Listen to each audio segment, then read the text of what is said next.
आज का टॉपिक है वो अंडरस्टैंडिंग मल्टीपल इंटेलिजेंस है। और जैसा कि हम जानते हैं कि इंटेलिजेंस पे बहुत सारी थ्योरीज हैं, है ना। इंटेलिजेंस एक टाइप का होता है, किसी ने डॉट थ्योरी दिया, है ना। लेकिन उन सब में सबसे जो अभी तक जो बेस्ट थ्योरी मानी जाती है वो मल्टीपल इंटेलिजेंस जो की थ्योरी है, जो हार्वर्ड गार्डनर के द्वारा दिया गया है। तो हम लोग टॉपिक है हमारा वही है अंडरस्टैंडिंग मल्टीपल इंटेलिजेंस। इस थ्योरी के जो प्रतिपादक हैं उनका नाम है हार्वर्ड गार्डनर। वो एक हार्वर्ड यूनिवर्सिटी में साइकोलॉजिस्ट थे, प्रोफेसर थे। उन्होंने बहुत एजुकेशनल साइकोलॉजी के लिए बहुत काम किया है और बहुत वर्ल्ड लेवल के एक रिसर्चर और विद्वान व्यक्ति थे। तो पहले हम लोग सब जानेंगे कि इंटेलिजेंस होता क्या है। तो आप लोग भी बता सकते हैं कि इंटेलिजेंस एक बहुत ही सिंपल चीज है। हमें लगता है कि इंटेलिजेंस क्या है, लेकिन ये बहुत सिंपल है। इसका तो कह सकते हैं कि एडाप्टेशन, है ना। किसी सिचुएशन में जब हम एडाप्ट कर लेते हैं तो वो उससे हमें पता चलता है कि हमारा इंटेलिजेंस कितना है ना। जब हम किसी न्यू सिचुएशन, न्यू जो कंडीशंस है उसमें एडाप्टेशन अपना नहीं कर पाते हैं तो वो फील होता है कि नहीं, हम उस लेवल पे हमारा जो इंटेलिजेंस है वो नहीं है। तो ये इसका डेफिनेशन है कि intelligence is ability to adopt to one's surrounding. हम जब अपने आप के सराउंडिंग में एडाप्टेशन कर लेते हैं, अडॉप्ट कर लेते हैं, अनुकूलित हो जाते हैं अपने सराउंडिंग के अनुसार, तो यही हमारा इंटेलिजेंस है। और it is capacity to learn and adjust to relatively new and changing condition. ये इंटेलिजेंस हमें चेंजिंग कंडीशन के प्रति एडजस्ट करना सिखाता है कि अगर हम जो सिचुएशन चेंज कर रहा है उसमें अगर एडजस्ट कर लेते हैं तो यही हमारा इंटेलिजेंस है। Next, the power of knowing the ability to understand या डील विद न्यू सिचुएशन। तो अगर हम न्यू सिचुएशन, जो चेंजिंग सिचुएशन है उसमें अगर एडजस्ट करते हैं, डील करते हैं उसके साथ, तो ये इंटेलिजेंस है। तो ऐसे कर सकते हैं, सिंपल वर्ड में कर सकते हैं कि intelligence is capacity to adopt, ये एडाप्टेशन की कैपेसिटी है। और प्रॉब्लम को जो सोल्व करते हैं तो वो भी एक हमारी इंटेलिजेंस कैपेसिटी है। तो इंटेलिजेंस हर आदमी की अलग अलग होती है। उसको मेजर करने के लिए भी हम लोग आईक्यू के रूप में मेजर करते हैं। जैसे आईक्यू मेजर करने के लिए टोरंटल age, sorry mental age by टोरंटल एज 100 करते हैं तो हमें वो किसी व्यक्ति का आईक्यू मेजर होता है कि कैसे वो कितना इंटेलिजेंस है, कैसे प्रॉब्लम को सोल्व कर रहा है। जैसे सर ने कल ही बताया था कि कोई बच्चा अगर क्लास 3 में पढ़ता है और 5 के मैथमेटिक्स की प्रॉब्लम को इजीली सोल्व कर देता है तो माना जाएगा कि उसका जो क्रोनिकल एज है वो 5 के बच्चे के बराबर है ना। तो उस प्रकार उसका इंटेलिजेंस जो है वो ज्यादा है अपनी एवरेज इंटेलिजेंस से। नेक्स्ट, आईक्यू ज्यादा होता है, क्रोनिकल एज पे जो एक्चुअल एज होता है वही। हाँ, आईक्यू ज्यादा होगा, मतलब उसको माना जाएगा कि उसका इंटेलिजेंस जो है वो ज्यादा है। तो ये जो हार्वर्ड गार्डनर थे, मैंने जैसा बताया कि एक प्रोफेसर थे जो हार्वर्ड यूनिवर्सिटी में प्रोफेसर थे और इन्होंने इस जो थ्योरी ऑफ मल्टीपल इंटेलिजेंस को प्रपोज किया है। और इस इंटेलिजेंस में बहुत सारे इंटेलिजेंस को बहुत सारे कैटेगरी में उन्होंने डिवाइड कर दिया है। एक आदमी में एक ही तरह के इंटेलिजेंस नहीं होते हैं, है ना। अलग अलग लोगों में अलग अलग टाइप्स के इंटेलिजेंस होते हैं। जैसे कोई म्यूजिक में तेज है तो कोई गेम्स में अच्छा है ना। कोई पढ़ने में तेज है तो कोई राइटिंग पोएम लिखता है। तो अलग अलग जो पर्सन्स होते हैं उनमें अलग अलग क्वालिटीज होती है। जैसा कि हमारे हम लोग भी जानते हैं कि हमारे यहाँ इंडिविजुअल डिफरेंसेस ये सब को प्रमोट किया गया है। तो इसका इसी दो थ्योरी से ये सब को लिया गया है कि कैसे अलग अलग जो, मान लीजिए कि इस थ्योरी का ये भी एक मतलब है कि हम बच्चों में कैसे देखेंगे कि उनमें जो अलग अलग क्वालिटीज है। मान लीजिए कि कोई बच्चा पढ़ने में कमजोर है तो हमें लगता है कि नहीं ये तो कुछ नहीं कर सकता, लेकिन कोई ना कोई ऐसी क्वालिटी जरूर होती है उसमें जिसको हमें प्रमोट करना चाहिए ताकि वो उस क्वालिटी में अच्छा होगा। जैसे कोई बच्चा अगर पढ़ने में कमजोर है तो मे भी वो ड्राइंग में अच्छा होगा या पेंटिंग में अच्छा हो, है ना, खेलने में अच्छा हो। ये सारी चीजें इसी थ्योरी से निकली हुई हैं कि तो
कि किसी आदमी को सिर्फ एक ही फील्ड में एक्सपर्ट हो, है ना, बाकी इंटेलिजेंस की उसमें कमी हो, तो ये सारी चीजें हो सकती हैं। There multiple intelligence can be nurtured and strength या इग्नोर्ड या वीकेंड।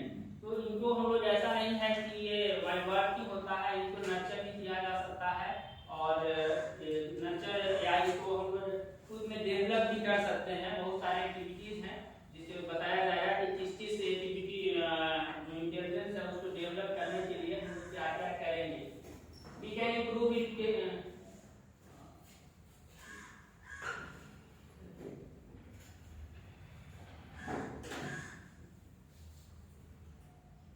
हाँ, तो यही जो इंटेलिजेंस है वो चार है। फर्स्ट वाला है जो वर्बल लिंग्विस्टिक है ना।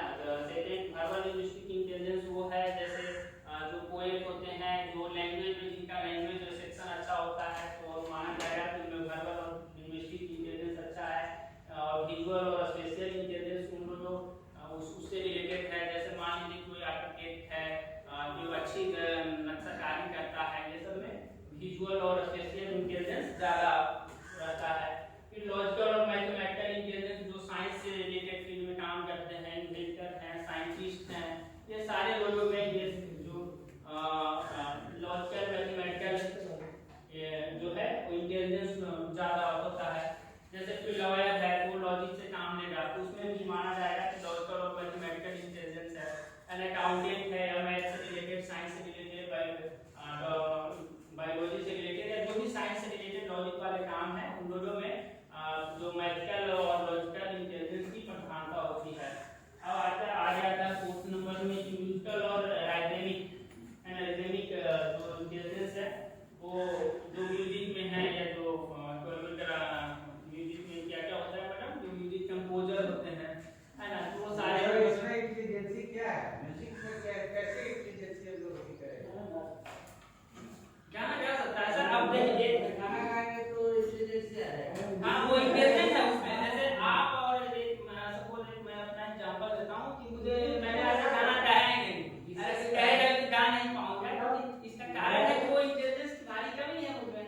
विशेष पहलू आपका डरना ये आठ पहलू हैं, एस्पेक्ट्स हैं इंटेलिजेंस के। उसको इंटेलिजेंस जो है ना उसको 8 भागों में कहिए डिवाइड कर दिया गया है और जो भी अलग-अलग लोगों में अलग-अलग तरह की इंटेलिजेंस होती है। जैसे आपको जब मैथ पढ़ाने का दिया जाएगा कि आप मैथ की कीजिए तो मे भी वहां पर कहेगा कि नहीं भाई हमको सोशल साइंस हो, है ना, या कहेगा कि कोई पोएट होता है ना, तो ऐसा चीज के तेंदुलकर को हम कहेंगे कि तुम साइंटिस्ट क्यों नहीं हो गए, है ना, तो वो नहीं हो सकते क्योंकि उनमें जो इंटेलिजेंस है वो बॉडी केमिस्ट्री से है। जैसे आप इंटरपर्सनल जो है इंटेलिजेंसी ज्यादा हो। हाँ, तो आप टीचर हैं, इंटरपर्सनल इंटेलिजेंस टीचर्स में ज्यादा होती है ना। टीचर्स होता है, एडमिनिस्ट्रेटर होता है, उसमें इंटरपर्सनल इंटेलिजेंस होती है। तो जैसे म्यूजिक, जिनमें म्यूजिक या उससे रिलेटेड जो सेंस जो डेवलप होता है जिस इंटेलिजेंस के कारण, उसको म्यूजिकल एंड रिदमिक इंटेलिजेंस कहते हैं। 5 में है कि वो जो बहुत सारे लोगों में जैसे गेम प्लेयर होते हैं, है ना, स्पोर्ट्स पर्सन होते हैं, तो उसमें उन लोगों में जो इंटेलिजेंस काम करता है उसको बॉडी एनालिटिक इंटेलिजेंस कहते हैं, बॉडी एनालिटिक इंटेलिजेंस। और इंटरपर्सनल इंटेलिजेंस है जैसे मान लीजिए एडमिनिस्ट्रेटर है या साइकोलॉजिस्ट हैं, इन सबों में जो काउंसलर हैं उन सबों में इंटरपर्सनल इंटेलिजेंस काम करता है। इंट्रापर्सनल इंटेलिजेंस ये इंटेलिजेंस है ये जो ये मतलब हमारे अंदर में जो हम खोजते हैं, है ना, जैसे मान लीजिए सेल्फ एक्चुअलाइजेशन जो होता है वो उसमें ये जो इंट्रापर्सनल इंटेलिजेंस है वो हेल्प करता है। जैसे मान लीजिए जो बहुत बड़े रिलीजियस टीचर्स हैं, मॉन्क हैं, तो उन सब में इंट्रापर्सनल इंटेलिजेंस जो होता है ना ज्यादा होता है। जब हम अपने अंदर जिस इंटेलिजेंस के द्वारा डिस्कवरी करते हैं, सर्च करते हैं, वो इंट्रापर्सनल इंटेलिजेंस की हेल्प से होता है। आगे है नेचुरलिस्टिक इंटेलिजेंस। तो ये इंटेलिजेंस है, इसमें नेचर में जैसे मान लीजिए कि हमने प्लांटिंग किया, हमें नेचर को कंजर्व करने का कुछ ये है कि हम नेचर को कंजर्व करें, तो ये जो शौक है ये सर हमको लग रहा है कि जो 7th नंबर का जो है मल्टीपल इंटेलिजेंसी सबसे ज्यादा है। 7 इंट्रापर्सनल का संख्या बहुत ज्यादा आध्यात्म वाला है। ऐसा देखिए सर, ऐसा नहीं है। वो देखिए इंट्रापर्सनल जिसमें डेवलप हो गया, इंट्रोवर्ट बिल्कुल, हाँ,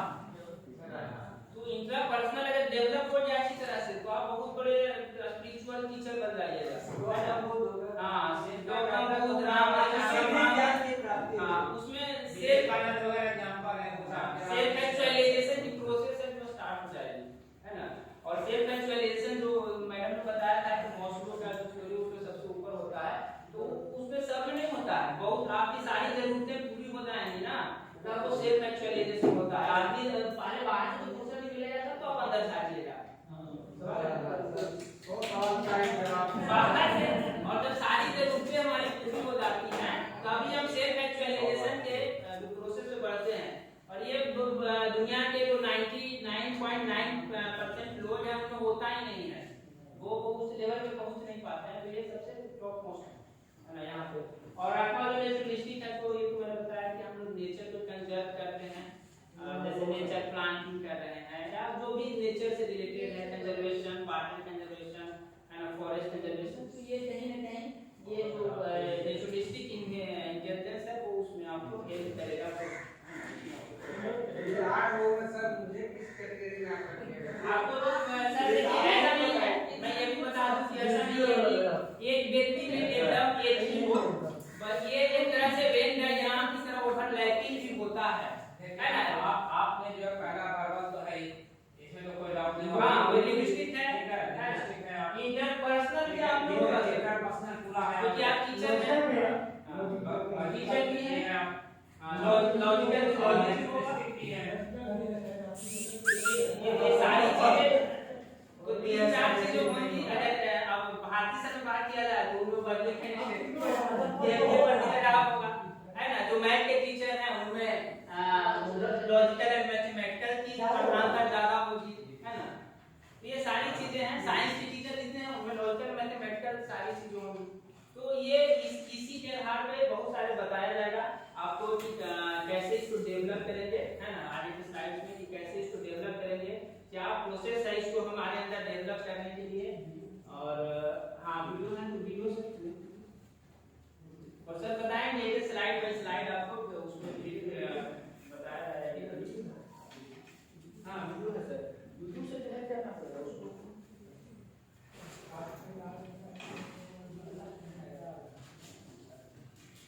परीक्षा खत्म हो गया है।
about multiple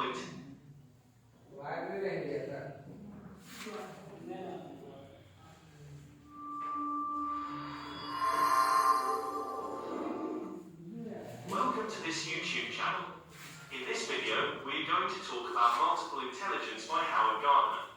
So before starting this video, please like this video and subscribe to this channel for our future updates. Brief biography of Howard Gardner.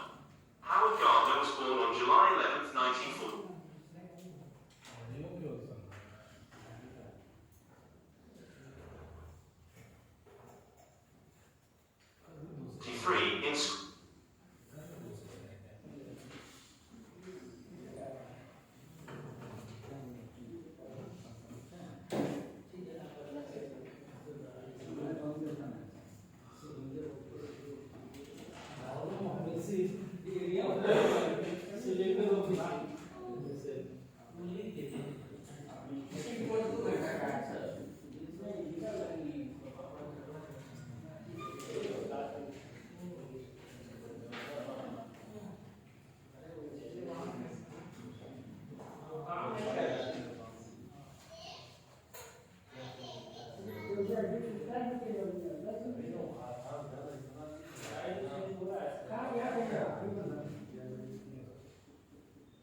Hang कर दिया होगा।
Welcome to this YouTube channel. In this video, we're going to talk about multiple intelligence by Howard Gardner. So before starting this video,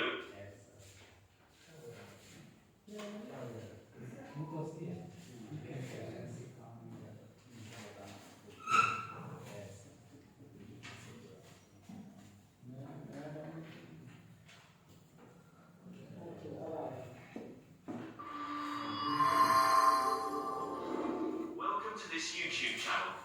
In this video, we're going to talk about multiple intelligence by Howard Gardner. So before starting this video, please like this video and subscribe to this channel for our future updates. Brief biography of Howard Gardner. Howard Gardner was born on July 11, 1943 in Scranton, Pennsylvania. He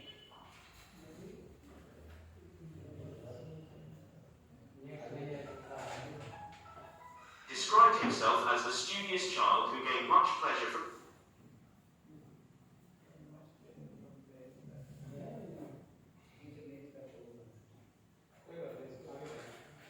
playing the piano. He completed his post-secondary education at Harvard, earning his undergraduate degree in 1965 and his PhD in 1971. While he had originally planned to study law, he was inspired to study developmental psychology by the works of Jean Piaget. He also cited the mentoring he received from the famous psychoanalyst Erik Erikson as part of the reason why he set his sights on psychology. Gardner's theory has perhaps had the greatest impact within the field of education, where it has received considerable attention and use. His conceptualization of intelligence as more than a single, solitary quality has opened the doors for further research and different ways of thinking about human intelligence. Gardner currently serves as the John H. and Elizabeth A. Hobbs Research Professor of Cognition and Education at the Harvard Graduate School of Education. He is also an adjunct professor of psychology at Harvard University and senior director of Harvard Project Zero.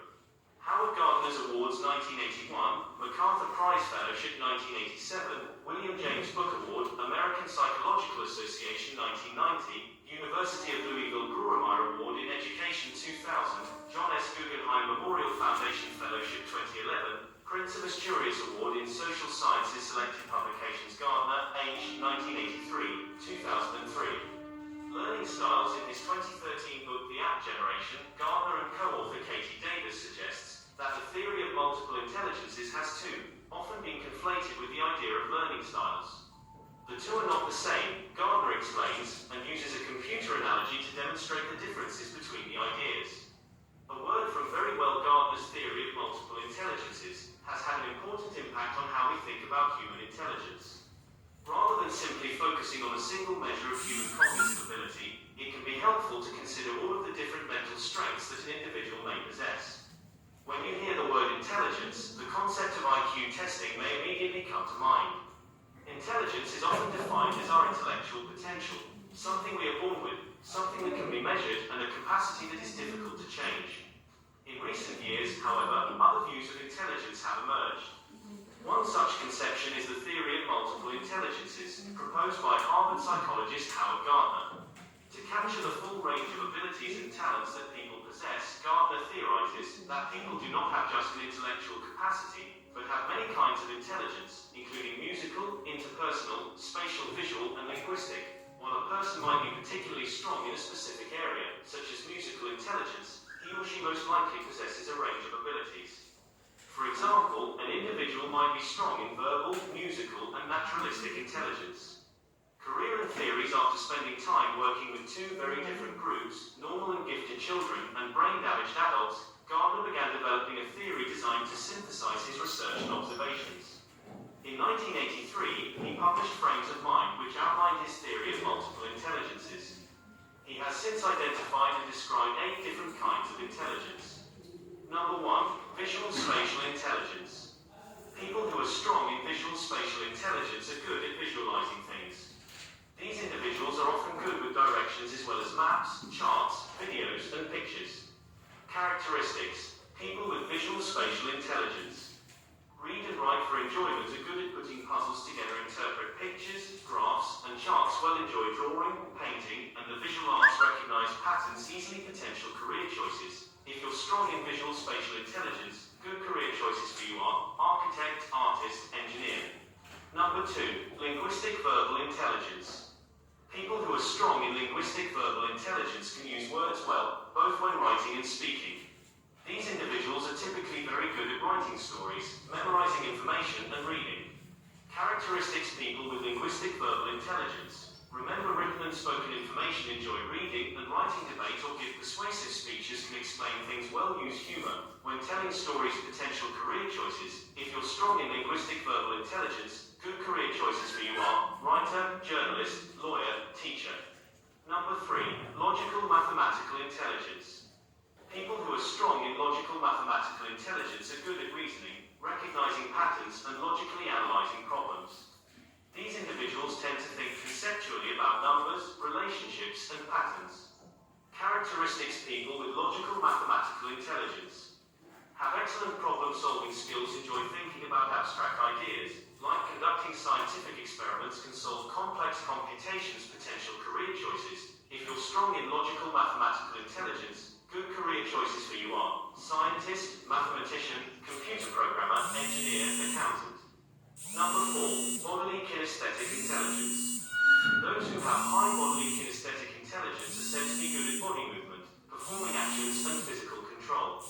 People who are strong in this area tend to have excellent hand-eye coordination and dexterity. Characteristics. People with bodily kinesthetic intelligence are skilled at dancing and sports, enjoy creating things with his or her hands, have excellent physical coordination, remember by doing rather than hearing or seeing. Potential career choices. If you're strong in bodily kinesthetic intelligence, good career choices for you are dancer, builder, sculptor, actor. Number 5. Musical intelligence. People who have strong musical intelligence are good at thinking in patterns, rhythms, and sounds. They have a strong appreciation for music and are often good at musical composition and performance. Characteristics. Enjoy singing and playing musical instruments, recognize musical patterns and tones, easily remember songs and melodies, have a rich understanding of musical structure, rhythm, and notes. Potential career choices. If you're strong in musical intelligence, good career choices for you are musician, composer, singer, music teacher, conductor. Number 6. Interpersonal intelligence. Those who have strong interpersonal intelligence are good at understanding and interacting with other people. These individuals are skilled at assessing the emotions, motivations, desires, and intentions of those around them. Characteristics. Communicate well verbally, is skilled at non-verbal communication, sees situations from different perspectives, create positive relationships with others, resolve conflicts in group settings. Potential career choices. If you're strong in interpersonal intelligence, good career choices for you are psychologist, philosopher, counselor, salesperson, politician. Number 7. Intrapersonal intelligence. Individuals who are strong in intrapersonal intelligence are good at being aware of their emotional states, feelings, and motivations.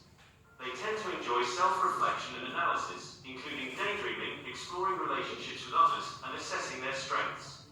Characteristics. People with intrapersonal intelligence analyze their strengths and weaknesses, will enjoy analyzing theories and ideas, have excellent self-awareness, understand the basis for his or her motivations and feelings, potential career choices. If you're strong in intrapersonal intelligence, good career choices for you are philosopher, writer, theorist, scientist. Number 8. Naturalistic intelligence. Naturalistic is the most recent addition to Gardner's theory, and has been met with more resistance than his original 7 bits of intelligence.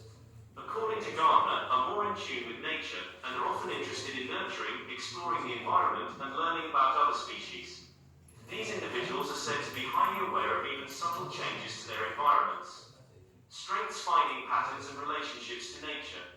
Characteristics: people with naturalistic intelligence are interested in subjects such as botany, biology, and zoology, categorize and catalog information, easily enjoy camping, gardening, hiking, and exploring the outdoors, dislikes learning unfamiliar topics that have no connection to nature. Potential career choices: if you're strong in naturalistic intelligence, good career choices for you are biologist, conservationist, gardener, farmer. Despite this, the theory of multiple intelligences enjoys considerable popularity with educators. Many teachers utilize multiple intelligences in their teaching philosophies and work to integrate Gardner's theory into the classroom. What do you think of our video? Which of the facts about multiple intelligence shocked you the most? Let me know in the comment section below. If you enjoyed this video and want to hear from me,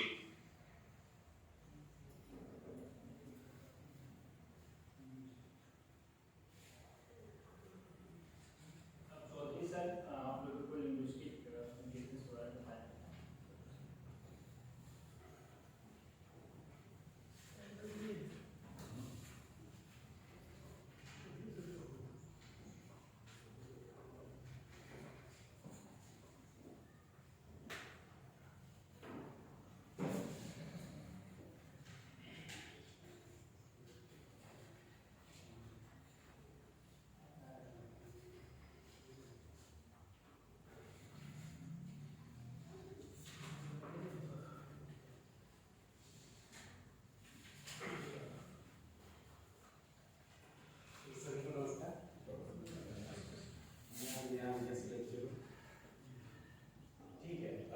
जैसा कि आपने देखा कि इस intelligence की बात हम लोग कर रहे हैं। इनफैक्ट जब हम लोग ने सभी लोगों ने डिबेट किया है, तो हम लोग ने देखा होगा कि एजुकेशन साइकोलॉजी में हम लोग ने बहुत सारी थ्योरी पढ़ी है, हम लोग लर्निंग थ्योरी के नाम से जानते हैं।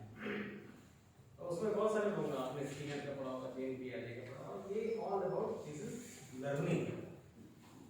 लेकिन सिर्फ लर्निंग को हम लोग मानते हैं कि जो भी हम कह सकते हैं स्टेबल चेंज इन बिहेवियर, जिसको हम लोग लर्निंग के कॉन्सेप्ट से जानते हैं।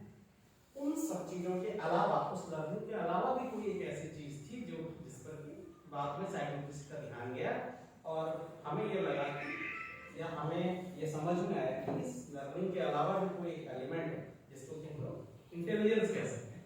क्योंकि अगर इंटेलिजेंस का डेफिनेशन सर ने जैसे बताया कि किसी भी सिचुएशन में या किसी भी कल्चर में हम उसको कितनी जल्दी अडॉप्ट कर लेते हैं या कितनी जल्दी हम उसको फॉलो कर लेते हैं, उसी को हम लोग इंटेलिजेंट मानते हैं। आपकी क्लास में अगर 4 बच्चे हैं और एक बच्चे आपको पूरा चैप्टर पढ़ा रहे हैं और अगर उसमें से कोई बच्चा जिस चीज को बहुत जल्दी सीख जाता है या फिर अगर उसी कॉन्सेप्ट को वो एक अलग तरीके से सीख जाता है या फिर उस कॉन्सेप्ट को वो एक राइम बनाकर या कोई लॉजिक लगाकर अगर वो सीख जाता है, तो हम लोग कई बार कहते हैं कि ये बच्चा इंटेलिजेंट है। इसलिए क्योंकि उसने सिर्फ लर्निंग थ्योरी वाले कॉन्सेप्ट पे या जीन पियाजे या स्किल की थ्योरी पर काम नहीं किया, उसने अपने को उस कल्चर में या उस कंडीशन में अपने आप को बहुत जल्दी अडॉप्ट कर लिया।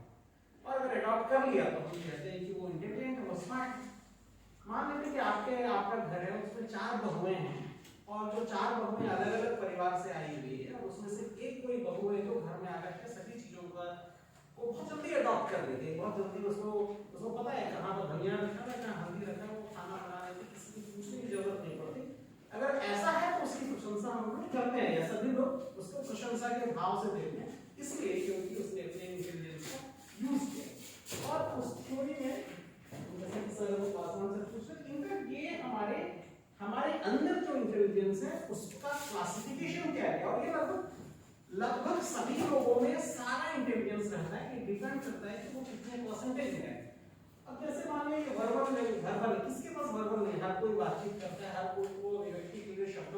पढ़ती है, वो लिखता भी है, वो बोलता भी है, वो मैसेज भी भेजता है, वो एसएमएस भी भेजता है और उस पर वो हंसता है, एंजॉय करता है, वो खुद भी उसका रिप्लाई देता है। तो सबके पास है। हाँ, ये जरूर है कि किसी को प्रेजेंटेशन के लिए या किसी को किसी विशेष परिस्थिति में कहने के लिए शब्द हो सकता है वो उतने स्मार्टली प्रयोग ना कर रहा, उतने कह सकते हैं सटीकता से प्रयोग नहीं कर रहा, लेकिन आता सबको है। हाँ, जिसके पास ये इंटेलिजेंस ज्यादा होता है, वो ज्यादा अच्छे से फीचर होता है। फिर उसके बाद क्या क्या चीजें होंगी वो आगे की स्लाइड में देखेंगे। या विजुअल है या जो भी इस तरह के सारे इंटेलिजेंस होगा। कौन सा ऐसा आदमी है जिसको कोई म्यूजिक सुनने का मन नहीं करता? ठीक है, वो कभी हो सकता है कोई वो उदासी वाले में सुनने का मन करता होगा, जब उसका दिल टूट जा रहा है उस समय सुन रहा होगा। कोई बाथरूम में गा रहा है, कोई हो सकता है बच्चों के साथ एंजॉय कर रहा है। हमारे तो ये प्रमोशन थे, हम कई बार कोई नहीं रहता एग्जाम में आकर के छुट्टियों से जो है वो कोई भोजपुरी गाने में छुट्टी नाच रहे तो है। अब लोगों का एक्सप्रेस करने का तरीका अलग हो सकता है, बट रहता सारा कीड़ा है। ये सारे जो इंग्रेडिएंट्स है वो सब में रहता है। हाँ, किसी में अगर वो ज्यादा दिख जाता है तो हमें वो लगता है कि उनका टाइप ये है, या हम उसको उस कैरेक्टराइजेशन में हम उसको ले आते हैं कि कोई अगर स्टेज पर बहुत अच्छा बोल रहा है। जैसे कि मैं हिंदी का हूँ तो मैं बोल रहा हूँ, लेकिन जरूरी नहीं है कि कोई हिंदी का टीचर या इंग्लिश का ही टीचर बहुत अच्छा बोल रहा है। मैंने भी बहुत सारे ऐसे शिक्षकों को देखा है, आपने भी देखा होगा, जो अदर देन हिंदी इंग्लिश दोनों, लेकिन फिर भी उनका दोनों लैंग्वेज पर कमांड है, अब बहुत बढ़िया बोलते हैं, इतना बढ़िया बोलते हैं कि लोग मसमराइज होने लगते हैं। तो इसका मतलब है कि उनके अंदर ये इंटेलिजेंस मौजूद होता है। डिग्री अलग हो सकता है। कई बार हमें मौका मिला हुआ है, जब हिंदी के टीचर हैं, मैथ्स के टीचर हैं, तो हम उसको उस दृष्टि से देखते हैं, बट इंटेलिजेंस लगभग सभी के पास होता है। जिस लिंग्विस्टिक इंटेलिजेंस की बात यहाँ पर की जा रही है, ये एक बहुत बेसिक इंटेलिजेंस है और ये इंटेलिजेंस लगभग सभी के साथ होती है। इसके लिए बहुत ज्यादा ट्रेनिंग देने की जरूरत होती है। आप देखिए, छोटे बच्चे को हम लोग बोलना सिखाते नहीं, छोटा बच्चा वो खुद ब खुद रख करके सीख जाता है। और ये सीखने में जो हमारे पास जो आउटपुट आता है, अंबेडकर जी कहते हैं कि डिफरेंसेस का 3 कारण होता है, और मुझे लगता है बहुत लॉजिकल बात होती है। वो कहते हैं किसी भी मनुष्य में डिफरेंस का एक पहला कारण है जो है बायोलॉजिकल या जेनेटिक कारण। ठीक है, अगर हमारे माता पिता गोरे हैं तो हो सकता है कि बच्चा गोरा हो जाएगा, या हमारे माता पिता में अगर बहुत ज्यादा इंटेलिजेंस है तो हो सकता है कि हमारा बच्चा भी हो जाएगा। दूसरा है सोशलाइजेशन। आपने तोता वाली कहानी पढ़ी होगी कि दोनों जुड़वा तोता था और एक तोता जो है वो डाकुओं के साथ रहने लगा, एक साधु के साथ रहने लगा। तो राजा घूमने के लिए गया तो बहुत थक गया था, तो डाकू के मन जो तोता था वो बोल रहा है पकड़ो पकड़ो पकड़ो, बहुत सोना है बहुत सोना है। तो भागता भागता राजा जो है वो आगे बढ़ा तो एक उसको कुटिया दिखी और वहां पर क्या है, वहां पर भी कोई नहीं है। तोता बोलता है कि आइए बैठो, आपको अगर भूख लगी है तो यहाँ खाने खाइए, प्यास लगी तो पानी पीजिए। तो ये सोशलाइजेशन है, इसके कारण भी कई बार डिफरेंस होता है। एक बच्चा अगर किसी अच्छे स्कूल में पढ़ रहा है, हो सकता है कि वो अच्छी अंग्रेजी बोलने जा रहा हो, अच्छी हिंदी बोलने जा रहा हो, बोल रहा हो। एक बच्चा हो सकता है कि अगर बहुत अच्छा का मतलब जिस जो हमारा सेंस है, अच्छा स्कूल सारे अच्छे होते हैं, हो सकता है अगर एक गांव का बच्चा अगर गांव के स्कूल में पढ़ रहा है, हो सकता है उसको पता हो कि धान, क्योंकि मुझे याद है कि मैं एक बार दिल्ली में एक गर्ल्स कॉलेज में जब मेरा लेसन प्लान चल रहा था बीएड के टाइम में, तो मैंने जब बोला कि चावल जो है नहीं होता, उसके पहले धान होता है, धान का जो रस निकाल करके चावल होता है, तो बहुत सारे लोगों ने बोला नहीं सर क्या बात कर रहे हैं, ऐसा थोड़ी होता है। उन्हें पता नहीं कि जो है धान जो है डायरेक्ट, वो चावल डायरेक्ट भी होता है, उन्हें ये पता है, उन्हें ये भी, हाँ वही बात है। तो उसको ज्यादा पता है, बच्चों को ये अच्छे से पता है कि जो है ये डेस्क बनाने के लिए जो है लकड़ी किस तरह से काटी जाती है, उसका शहर के बच्चे को नहीं पता। तो कई बार सोशलाइजेशन से भी अंतर होता है, कई बार हमारा पर्सनल एफर्ट भी होता है कि अगर हम म्यूजिक खुद सीखना चाह रहे हैं तो हमारे अंदर वो स्किल नहीं, हमारे अंदर वो इंटेलिजेंस नहीं है, फिर भी वो इंटेलिजेंस पैदा हो सकता है। बट जो ये लिंग्विस्टिक इंटेलिजेंस है, इसका काफी सारा परसेंटेज बिना ट्रेनिंग के सिर्फ सोशलाइजेशन से नहीं निकलता है। जिस समाज में हम रहते हैं जहाँ, वहां से बच्चा खुद सीखने लगता है। आप देखिएगा उसका दोस्त गाली दे रहा है तो वो भी बड़े स्मार्टली गाली देना सीख जाता है, हमें ट्रेनिंग नहीं लेनी पड़ती है, वो सामाजिकरण का प्रभाव होने लगता है। अब इसमें क्या है कि आप अगर इस स्किल को अच्छा करना चाहते हो, स्वाभाविक है आप ज्यादा पढ़िए, ज्यादा लिखिए। हमारे हमें जो एनसीईआरटी की ट्रेनिंग में गया था तो उन्होंने बोला कि बच्चों को पढ़ने दीजिए का मतलब अगर वो खराब साहित्य भी पढ़ रहे हैं तो पढ़ने दीजिए, मत रोकिए, क्योंकि अगर वो पढ़ रहा है तो बहुत सारे शब्दों से वो रूबरू हो रहा है, तो उसको बहुत सारे शब्द पता होने हैं। इसलिए से जो मुख्य रूप से कहा जा रहा है कि is the capacity to use language, जो native language and perhaps other language. ये भी बहुत अच्छी बात है, कहा जाता है कि जो लोग ज्यादा भाषा बोल पाते हैं या जो लोग ज्यादा भाषा जानते हैं उनके पास बहुत अच्छा इंटेलिजेंस होता है। वो कई भाषाओं के मद्देनजर, कई भाषाओं को लेकर के उनके पास शब्दों की बहुत अच्छी समझ होती है। और इसीलिए जो लोग मल्टीलिंगुअल हैं, या आप देखिएगा जिनके बच्चे, जिनके माता की भाषा अलग है, पिता की भाषा अलग है, तो बच्चा दोनों भाषा जान रहा है। कई सारे लोग हमारे यहाँ भी बैठे हैं जो उसको हिंदी भी आ रही है, भोजपुरी भी आ रही है, इंका भी आ रही है, अंग्रेजी भी आ रही है, संस्कृत भी आ रही है, संथाली भी आ रही है। आप अगर मल्टीपल भाषा सीखते हैं तो आपको शब्दों का चयन या शब्दों की उत्पत्ति या शब्दों का सटीक प्रयोग जो है वो बहुत अच्छे से आपको आएगा। People with high linguistic intelligence progress reading writing attendance users देखिए आपने देखा होगा कि ये एक स्वाभाविक बात है कि अगर कोई भाषा में बहुत अच्छी रुचि रखता है, वो जब एक कहानी सुनाएगा तो उसके सुनाने का तरीका अलग होगा। और जिसको भाषा में बहुत रुचि नहीं है तो उसकी कहानी का सुनाने का तरीका बस कंटेंट कह देना है। उसको शायद ये पता नहीं होता कि कितने भाषाओं के किस तरह के प्रयोग करने से वो रुचि जगाई जा सकती है या उस चीज को और भी ज्यादा रुचिकर बनाया जा सकता है। इसलिए यदि आप किसी में दर्श होना चाहते हैं तो आपको ये सारे कार्य करने पड़ेंगे, क्योंकि ये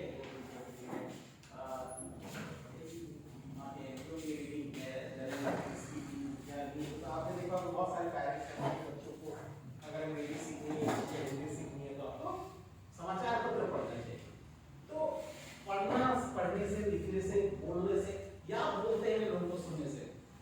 एक लास्ट दोस्त थे जो लैंग्वेज के थे, वो हमेशा मुझे भी कहते थे और बच्चों को भी कहते थे कि अगर आपको बहुत अच्छा बोलना सीखना है तो बहुत अच्छे स्पीकर का यूट्यूब में या जहाँ भी उनके डायलॉग, उनकी बातचीत को सुनिएगा तो आपको बहुत अच्छे शब्दों का प्रयोग या बहुत अच्छे सटीक समय में सटीक शब्दों का प्रयोग आप कर सकते हैं, क्योंकि ये बहुत जरूरी है। जैसे उदाहरण दे रहे हैं कि बाप और पिताजी एक ही मतलब तो एक ही है ना, लेकिन हम किसी भी इंटरव्यू में किसी से पूछते नहीं है ना बता भाई बाप का क्या नाम है, क्योंकि उसका एक शब्द का भले अर्थ हो बट उसकी जो ध्वनि है वो अलग, उसमें व्यंग हो सकता है या उसमें एक बुरा पक्ष जैसा दिखता है बाप के लिए, है ना। या फिर इस तरह के कई सारे उदाहरण आपको दिखते हैं जहाँ पर कि मैं तुमसे मोहब्बत करता हूँ और मेरा तुम पर स्नेह है और मैं तुमसे बहुत प्यार करता हूँ, मेरी बहुत श्रद्धा है, एक ही चीज है, सारा प्यार ही है, मैं आपका बहुत सम्मान करता हूँ, सब एक ही है, बट सबका एक अलग अलग फ्लेवर है, सबका अलग अलग। इसीलिए आप जब आपके पास लिंग्विस्टिक इंटेलिजेंस होगा तो आप शब्दों का सही, सटीक और सही संदर्भ में प्रयोग कर पाएंगे। अगर आपके पास अगर ये स्मार्टनेस है, इंटेलिजेंस है, तो निश्चित रूप से आप ये सारे करियर में आप जा सकते हैं, चाहे वो टीचर हो, रेडियो अनाउंसर हो, एंकर हो, क्यूरेटर हो, ऑरेटर हो, फिलोसोफर हो या लॉयर हो, ये लोग शब्दों के जादूगर हो, कहा जा सकता है ये लोग भाषा की कमाई करते हैं, चाहे वो हम लोग क्यों हो, चाहे वो किसी भी भाषा को, जो वो मैथमेटिक्स भी पढ़ाना है तो भाषा का तो माध्यम ही, तो हम जितने अच्छे से, जितने तरीके से, जितने लॉजिक से हम समझाएंगे बच्चे को उतना जल्दी समझ में, अपने अच्छे से समझ में। आप देखिएगा एक ही क्लास, एक ही स्कूल में एक ही सब्जेक्ट के 4 टीचर होते हैं, लेकिन कुछ टीचर्स कुछ है वो लोग बच्चे ज्यादा पसंद करते हैं, अंतर नहीं है कुछ, क्योंकि उसे सेम परीक्षा को देकर के तो सब पास होकर क्या है, सेम इंटरव्यू, सेम बोर्ड, लेकिन क्या होता है कि उनके पास कहीं ना कहीं ये वाला जो फैक्टर होता है ये अच्छा होता है कि उनके पास शब्दों का प्रयोग या और भी आगे इसका मतलब विजुअल स्पेशियल इंटेलिजेंस, ये भी एक अनोखी बात है कि देखिए शब्द तो हमारे पास एक तरह से कह सकते हैं वर्बल चीजें हैं, इसके अलावा बहुत सारी चीजें जो है कहा जा रहा है आजकल चित्र से। आप देखिए आज से 2 साल पहले की बात है, मुझे याद आ रहा है, हर साल जो है जो ऑक्सफोर्ड डिक्शनरी है वो एक वर्ड ऑफ द डे तय करता है, आपको हिंदी का भी तय करता है। उसी तरह 2 साल पहले उसने जो वर्ड ऑफ द डे तय किया था वो कोई वर्ड नहीं था, इमोजी था, क्योंकि आजकल हम लोग इमोजीज से भी एक्सप्रेशन देते हैं। इसका मतलब है कि चित्र भी कई बार हम लोग, हमें ये कहना है कि मैं तुमसे प्यार कर रहा हूँ, हम कह सकते हैं, या हम बोल तुम्हारी तुम मेरी नजरों में तो बेटर, हाँ कई बार इशारे से, कई बार हम विजुअलाइज करके, कई बार हम बच्चों में बोलते हैं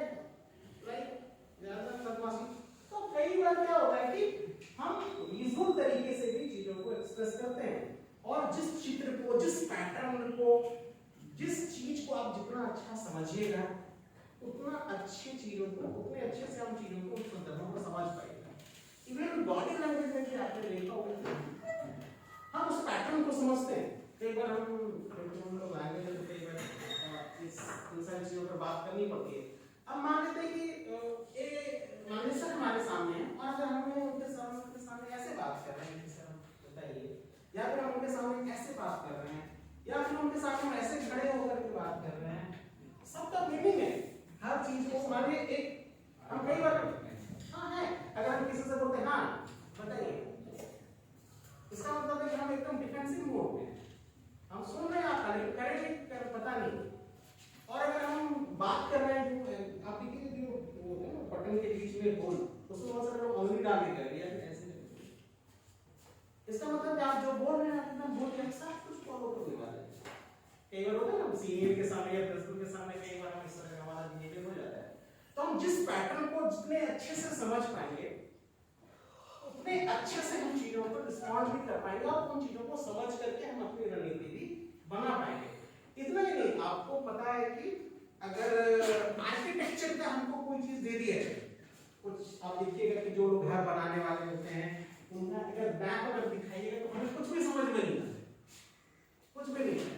इवन अर्थक्वेक है या मौसम है या इंजीनियरिंग है, अगर उसका मैप दिखाया जाए तो हाँ असल टेक्नोलॉजी का मैप हो सकता है थोड़ा बहुत समझ में आ जाए, जूता बनाने का, कपड़ा बनाने का, लेकिन बाकी सारी चीजें हो सकता है समझ में नहीं है। तो जिसको जितना उन चीजों की उस पैटर्न के बारे में पता होगा वो उस चीज में उतना ज्यादा एक्सपर्ट होता है। आप देखते हो जो फिजिक्स में भी जो ये सब वायरिंग होती है या फिर जो गेट्स बनते हैं या फिर मोबाइल का कोई इलेक्ट्रॉनिक गैजेट्स होता है उसका बना होता है ग्राफ, जिससे कि लोग देख करके जो लोग जिसने ट्रेनिंग किया, जिसने डिप्लोमा किया है, मतलब क्योंकि मेरे दोस्त है जो कि ऐसे ही डिप्लोमा किया है, उसका एक बहुत अच्छा क्या आजकल अमीर है क्या करता क्या है, मैकेनिक है वो। क्या उसको बस कोई भी नया मोबाइल ले जाइए, उसको इंटरनेट से निकालता है और उसका वो देखता है, वो मैप देखता है और उसको समझ में आ जाता है कि कहां पर इसको कैसे बनाना है। इसका मतलब है उसको वो पैटर्न पता है। हम अगर उसको देखते हैं हमें कुछ भी समझ में नहीं आता। तो इसमें ये बात बताइए, इसमें लिखा हुआ है कि the capacity to think in images.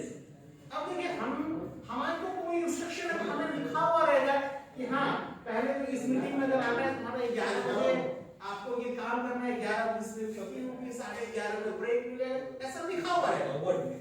उनके पास ऐसा नहीं, उनके पास एकदम एक मोबाइल का स्ट्रक्चर दिया हुआ है, क्या एक लाइन गया उसके बाद डॉट गया है, वहां से पिन ऐसा निकला हुआ है, हमें कुछ समझ में नहीं आता, लेकिन वो पैटर्न के द्वारा समझ में आता है, उसके अकॉर्डिंग वो काम कर रहे हैं।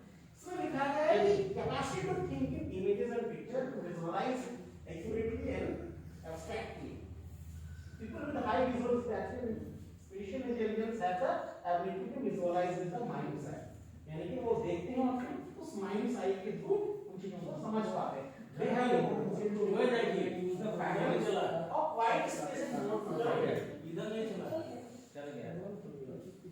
अब इसमें यदि है तो कैसे आप सीख सकते हैं, कैसे चीजों को जान सकते हैं, आप किसी इंटेलिजेंस को बढ़ाना चाहते हैं, आपको लगता है कि आपका ये एकदम एरिया है, तो आप ये सारे बहुत पढ़िए या design, drawing, flow chart, mapping.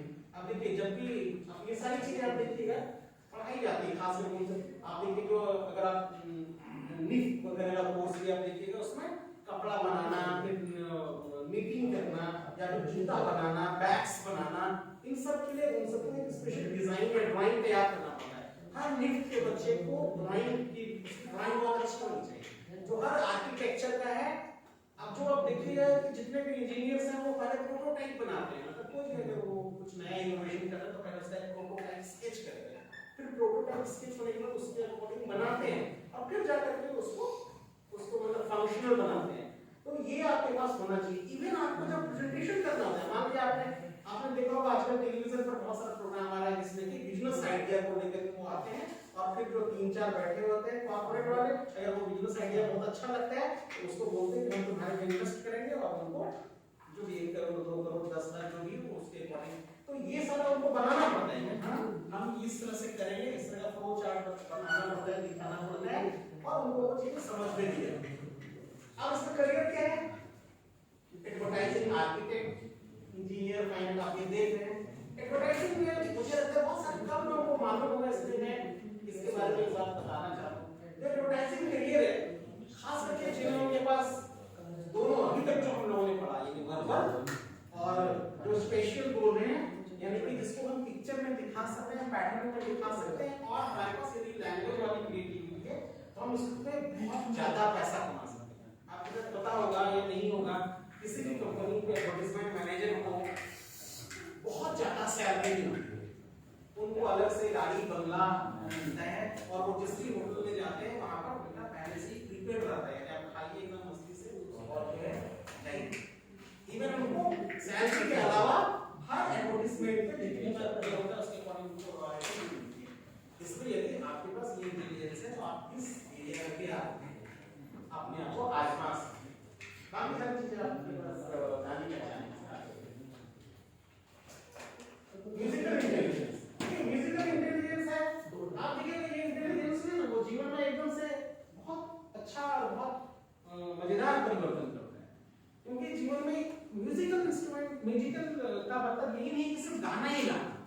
आप चीजों को अगर बहुत रिदमिक तरीके से करते हैं, बातचीत करते हैं, आपको उस रिदम की पहचान है, इवन आपके जीवन में जो गतिविधियां होती हैं वो भी संगीत। आप देखिए जरूरी नहीं इंस्ट्रूमेंट, कुछ लोग जो है वो एकदम आप गाना गाना शुरू हो जाएंगे, वो इतना करने से ही वो माहौल बन जाता है ना। आप देखिए होली में लोग पार्टी में माहौल बना देते हैं, तो ताली बजा करके आप देखिए तो भंगड़ा होता है क्या, लोग बस ऐसे करके ही काम चला लेते हैं, लेकिन मजा आ जाता है। तो म्यूजिकल चीजों में जो अगर आपको रिदम की पहचान है, या फिर आपको साउंड्स के बारे में, या फिर किसी संगीत या शब्द के बारे में अगर आप जितने स्मार्ट हैं, उसका प्रयोग आप उसी तरीके से कर सकते हैं। और इस चीज को, इस म्यूजिक को अपने जीवन में भी अलग अलग तरीके से उतारते हैं। इसमें जो लिखा है ability to create and appreciate टू से देते हैं। क्रिएट तो ठीक है, हो सकता है कि क्रिएट के बारे में बहुत सारे लोग हैं कि सब कुछ क्रिएट नहीं कर सकते हैं, ठीक है, हम इसको ढांके नहीं, हमें पता नहीं होता, अदरवाइज हर लोग के अंदर कोई ना कोई एक टेस्ट होता है, वो लिख सकता है कम से कम। दूसरी सबसे अच्छी बात है कि एप्रिशिएट कर सकते हैं, ये बहुत इंपॉर्टेंट एरिया है म्यूजिक का।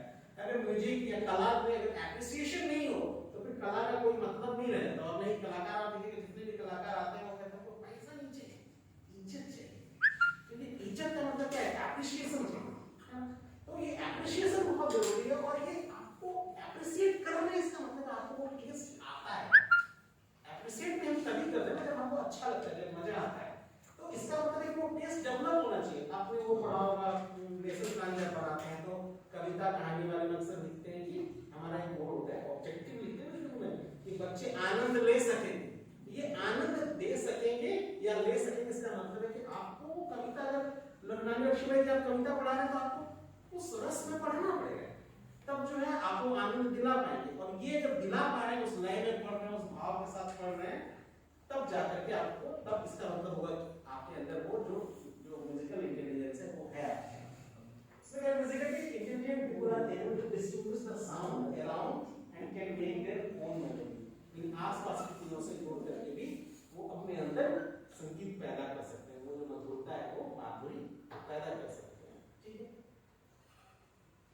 अब ये कैसे आप जो है इसको सीख सकते हैं, तो आप स्वाभाविक है कि आप म्यूजिक कंपोज कर सकते हैं, कविताएं लिख सकते हैं, अलग अलग तरह के वाद्य, मैंने म्यूजिक बताया था, जो आवाज से बजने वाले वाद्य, दूसरे वाद्य, अलग अलग तरह के वाद्य होते हैं, इन सब आप सीख सकते हैं। इवन आप गुनगुना करके भी सीख सकते हैं, इवन इन्वायरमेंटल साउंड्स हैं, या चिड़ियों, कई बार जो है वो चिड़ियों की चहचहाहट है, कोयल की कूक है, मोर का बोलना है, छोटे बच्चों का जो बोलना होता है, वो सब में कहीं ना कहीं हमें संगीत दिखता है। और एक नंबर में कई बार कुछ स्पेशल उनका भी आवाज जो है वो संगीत की सुनाई पड़ता है ना, बाद में लोग करता सुनने लगते हैं, लेकिन वहां पर क्या होता है कि संगीत सुनाई पड़ रहा है, और वो जो है उसको हम लोग बाकी चेरिश करते हैं।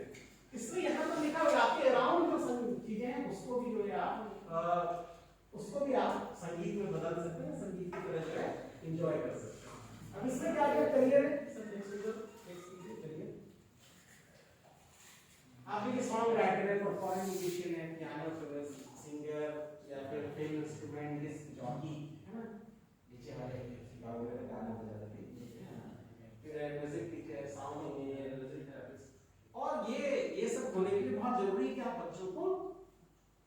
इंस्पायर भी कर सकते हैं यदि आपके अंदर वो एक्टिविटी है। जैसे हमारे स्टूडेंट्स हैं एक बार जो है शोभा मैडम तो खैर उनका तो इंटर्न होना अब कई बार एक शूटिंग सेंटर हम लोग बुला लेते हैं वहां बना देते हैं तो ये उसके अंदर ये वाला जो है किसी का भी बजा सकते हैं, हाँ किसी का भी बजा सकते हैं। हाँ क्योंकि उनके अंदर ये म्यूजिक इंटेलिजेंस है जी।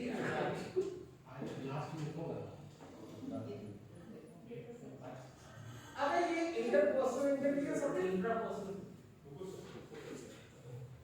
अब ये दो चीजें हैं इंटरपर्सनल और इंट्रापर्सनल, जिसके बारे में बातचीत होगी।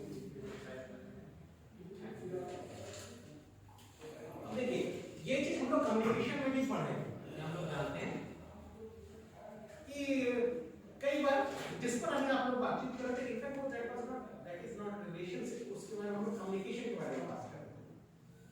कई बार ऐसा होता है कि हम खुद से, जैसे सर ने भी चर्चा किया कि हम लोग कई बार खुद से कम्युनिकेट कर लेते हैं और ये अस्वाभाविक नहीं है। खुद से कम्युनिकेट करने के लिए जरूरी नहीं उसके लिए स्पिरिचुअल गुरु होना है।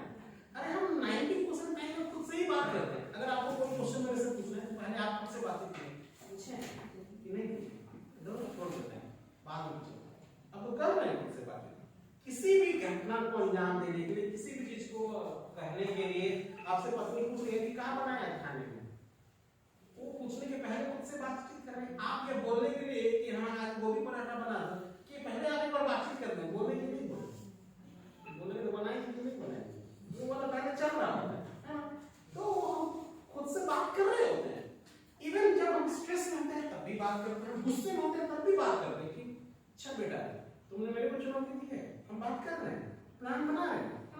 तो हम हमेशा खुद से बातचीत कर रहे होते हैं और ज्यादा एरिया में ज्यादा टाइम हम खुद से बातचीत कर रहे होते हैं। तो इसके लिए खुद को समझना या उन सारी कंडीशन को समझना भी जरूरी होता है।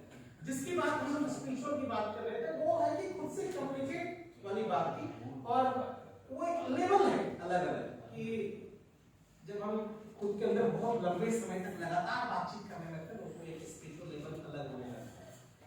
तो इसमें पहले तो बताया ये है interpersonal intelligence is understanding other, ये है जिसको हम लोग बोलते हैं अंतर्वैयक्तिक अदर को कैपेसिटी को detect and respond opportunity appropriately to the moods motivation and desire। देखिए खास करके हम लोग जिस प्रोफेशन में टीचर में या फिर जब हम लोग एक तरह से हम लोग काउंसलर की कैटेगरी में आते हैं कि बच्चा को देख करके हमको समझ जाते हैं या समझना चाहिए, हम तो समझ जाते हैं कि हाँ भाई तुम क्यों उदास हो या तुम इतनी कुछ काम आ गई, तुम बहुत पार्टी कर रहा है क्या इतना हंस रहे हो, ऐसा हम लोग कई बार पूछ लेते हैं। और ये समझना भी चाहिए। अगर आपका इंटरपर्सनल रिलेशनशिप अगर आपको अच्छा करना है तो इसके लिए बहुत जरूरी है कि आप दूसरे के भावों को, दूसरे के बॉडी लैंग्वेज को देख करके आप उन सारी चीजों को समझ जाए। कम्युनिकेशन में ये कहा जाता है कि 70 से लेकर 90% तक जो हमारा कम्युनिकेशन होता है वो नॉन वर्बल, इसलिए हमें दूसरे के मूड को, दूसरे के हाव भाव को या दूसरे की अंदाज को देखकर हमें समझना चाहिए या समझने की कैपेसिटी होनी चाहिए कि वो क्या चाहता है, वो क्या कहता है, वो क्या करता है। इसमें यहाँ पर लिखा हुआ है कि understanding other people capacity to detect and respond appropriately to the moods motivation and desires of others. अब देखते हुए कि कई बार ऐसा होता है कि हमें अगर प्रिंसिपल सर से कुछ कहना है हम पहले देखते हैं कि माहौल ठीक है कि ऐसा नहीं कि किसको बरस रहा है, आपको छुट्टी लेने जाना है तो आप देखते हैं कि अगर बहुत ज्यादा कुछ चल रहा है, गुस्सा गुस्सी चल रहा है, हम सोचते हैं थोड़ा क्लास में है, क्योंकि हम उसके अकॉर्डिंग रिस्पॉन्ड कर रहे हैं। घर में भी अगर आपको लगेगा कि सामने वाला बात गुस्से में है तो आप हो सकता है रुक जाइएगा। इवन बच्चा भी, जो छोटा बच्चा है वो भी इस चीज को भांपता है कि मेरे पिताजी या मेरी मम्मी से ये समय ठीक कहने का है, उसको एकदम बहुत अच्छे से पता हो। इवन टीचर से भी ये बात कहने के हैं, जैसे आप मुस्कुरा के अंदर आएंगे क्लास में तो बच्चा बोल देगा सर आप ये मत दीजिएगा, क्योंकि उसको लगता है कि हम बोलेंगे तो शायद हो जाएगा, क्योंकि मैडम या सर जो है बड़े हैप्पी मूड में है। तो उसी प्रकार से people with the high interpersonal intelligence tend to extroverts sensitive to the other moods feelings and temperaments and motivation. ये बात सही है कि यदि आप दूसरे के भाव को अच्छे से समझते हैं आप एक्सट्रोवर्ट, क्योंकि आप उसके ऊपर रिस्पॉन्ड करेंगे। इंट्रोवर्ट हम उसी को बोलते हैं जो दूसरे को भाव को या तो समझ नहीं पाता है या समझ करके भी रिस्पॉन्ड नहीं करता है। अब इसको कैसे सीखेंगे? तो गिविंग फीडबैक टू टीचर और टू क्लासमेट। यहाँ मैं ये मेरा एक पर्सनल रिक्वेस्ट है, because giving feedback to teacher और क्लासमेट, ये तो चलिए फीडबैक लेना अच्छी बात है। मुझे लगता है एक चीज जो हम लोग बहुत मिसिंग करते हैं, सबको ये बोलना चाहते हैं, ये कई लोग पर्सनालिटी डेवलपमेंट में भी ये बताई जाती है कि एप्रिशिएट कर, ये भी एक तरह का फीडबैक है। हम लोग कई बार ना दूसरे को एप्रिशिएट करने का मन होता है, इंप्रेस भी होते हैं, बट करते नहीं। अगर कोई बहुत अच्छा कपड़ा पहन गया तो ये कहना चाहते हैं इसका कपड़ा बहुत अच्छा लगा, लेकिन कहते नहीं यार आप बहुत सुंदर लग रहे हैं, बहुत स्मार्ट लग रहे हैं। अरे कह दो, अरे कहो कि कभी तो तुम्हें भी कभी मौका मिलेगा सुनने का। इसलिए मेरा ये रिक्वेस्ट है, मतलब इस पॉइंट्स के अकॉर्डिंग मेरा ये कहना है कि कह दो, अरे थोड़ा भी लगा है तो थोड़ा ज्यादा ही बोल देना चाहिए। आप किसको एप्रिशिएशन अच्छा नहीं लगता, बहुत बढ़िया बोल रहे हैं। अच्छी बात है। और सबको अच्छा लगता है, किसी को भी आप बोलो अच्छी कि हाँ बहुत अच्छे लग रहे हो, बहुत स्मार्ट हो, बहुत इंटेलिजेंट हो, आप बहुत अच्छा चलते हैं, बहुत अच्छा गाते हैं, अच्छा लगता है। अरे वो बोले तारीफ ऐसे भी आजकल कम हो गई, इसकी आदत होती है।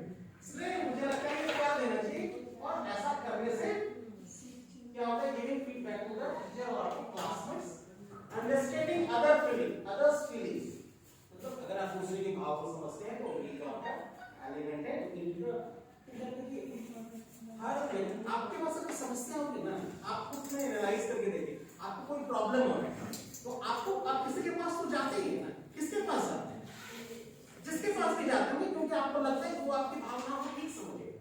अगर समझेगा तो आप जाते हैं, इसका मतलब क्या हो गया कि उसको क्या है, जिसके पास आप जा रहे हैं आपको पता है कि वो आपकी भावनाओं को समझेगा। इसलिए अंडरस्टैंडिंग अदर फीलिंग्स यदि आपके पास है तो आपका जो इंटरपर्सनल रिलेशनशिप है वो बहुत अच्छा होगा। फिर person to person communication, listening, feedback, group coordination, आप समूह में काम कर रहे हैं, जैसे हम लोग यहाँ बैठ के काम कर रहे हैं, हमारे अंदर जो मोहब्बत है और पैमाना है वो बढ़ रहा है,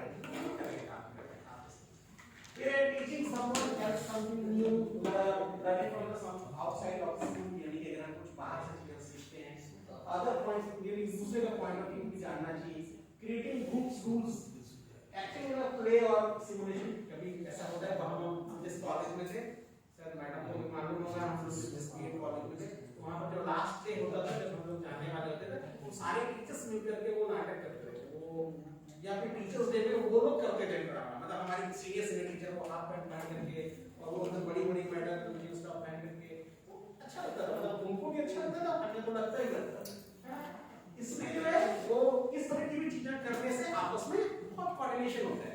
इवन हम महसूस किए कि जो बच्चे को हम लोग एक बार सोशल साइंस एग्जीबिशन में लेकर के जाते हैं, बाहर लेकर के जाते हैं, वो 3 दिन 4 दिन साथ में रहते हैं, तो उनके अंदर अलग तरह का प्यार पैदा होता है, इसमें नेगेटिव सेंस नहीं है, बहुत अच्छी बॉन्डिंग होनी है ना, उनके अंदर में एक होता है, एक बहुत स्पेशल, उनको लगता है कि हम बहुत एक अलग मूड में, एक अलग तरीके से, एक अलग रिदम में हैं, उनके अंदर अच्छा इंटरपर्सनल रिलेशनशिप जो है वो पैदा होता है।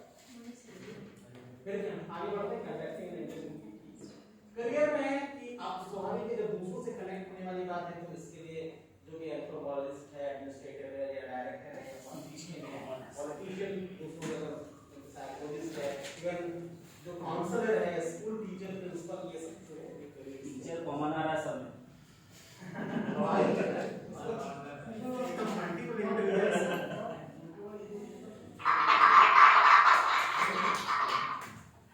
अब ये इंट्रापर्सनल, ठीक है, हमने बाहर ध्यान दिया, अब अपने अंदर है ना, तो ये capacity to self aware and in tune with inner feeling value feeling, इससे 2 मिनट ज्यादा बात इनका क्या होता है, हम जिस जिंदगी के खेल में चल रहे हैं ना, वहां पर हम सिर्फ दूसरों के लिए काम कर रहे हैं।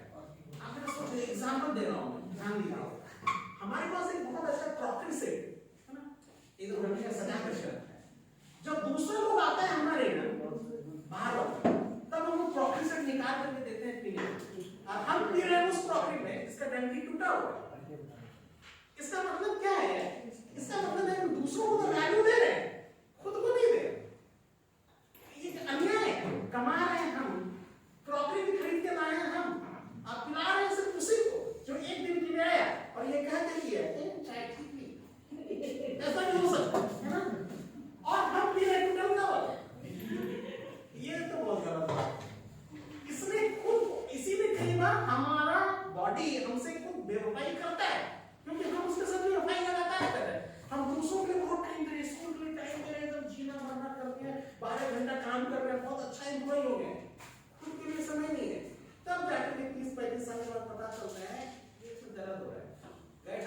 समय में पता चला डायबिटीज हो गया, तब हम मतलब सुबह सुबह वॉक करना शुरू करें।